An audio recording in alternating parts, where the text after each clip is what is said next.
સાંઈ બાબાના મંદિરે નડિયાદમાં આવ્યા છીએ તો અમારી મેરા અધ્યાત્મ ઓમ ચેનલને તમે આ મંદિરની મહાનતા જે છે સાંઈ બાબાની મહાનતા તો શેરડીવાળા સાંઈ બાબા કહેવાય છે, તો તમે અહીંયા જે દિવ્ય મંદિર બનાવ્યું છે તેની વિશે અમને જરા જાણકારી આપો.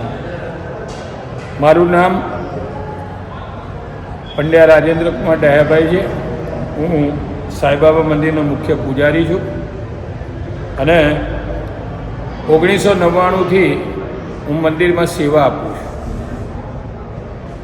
આ પૂજ્ય નારાયણદાસ મહારાજના દિવ્ય આશીર્વાદ આ મંદિરના નિર્માણની અંદર એમના આશીર્વાદથી જ આ મંદિરનું નિર્માણ કરવામાં આવેલું છે.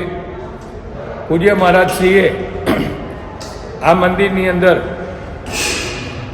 ભક્તોને સારા આશીર્વાદ પ્રાપ્ત થાય અને બાબાની અમી દ્રષ્ટિ પણ એમના પર પ્રાપ્ત થાય એવા આશીર્વાદ મંદિરના ટ્રસ્ટીગણ અને અમને પણ આપેલા છે. સન 19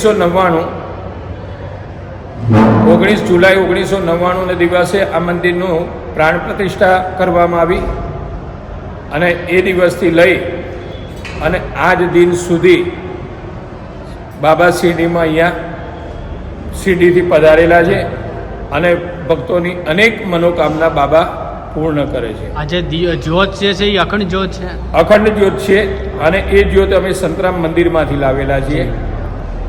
અહીંયા અખંડ ધૂણો જે છે એ અમે શેરડીથી લાવેલા છે અને એ છેલ્લા 27 વર્ષથી અખંડ ધૂણો ત્યાં પ્રગટેલો જ રહે છે. એની અગ્નિ અત્યાર સુધી ક્યારેય બંધ થઈ નથી. એ જ રીતે બાબાના જે પ્રમાણે આશીર્વાદ છે એ પ્રમાણે અગ્નિ પણ ત્યાં આશીર્વાદ રૂપી જ છે.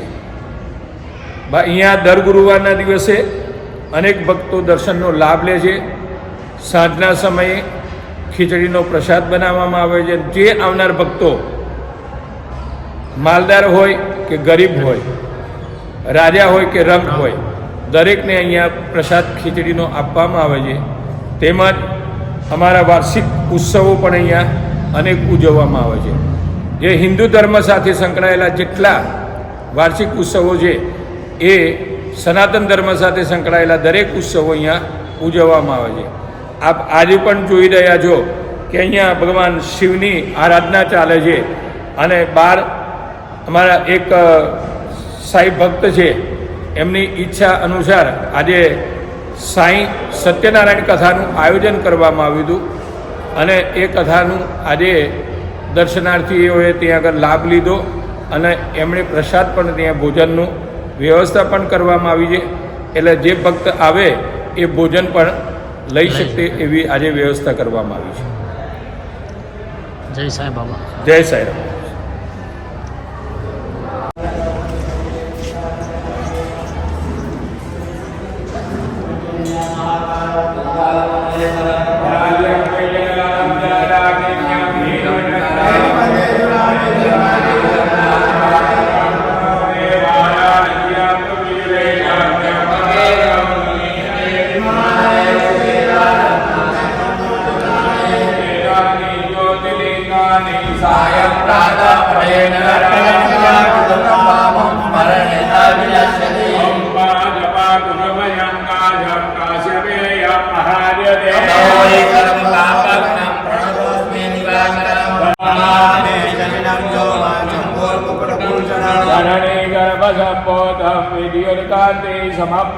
समप्रभाश्यामं रूपेण प्रतिमं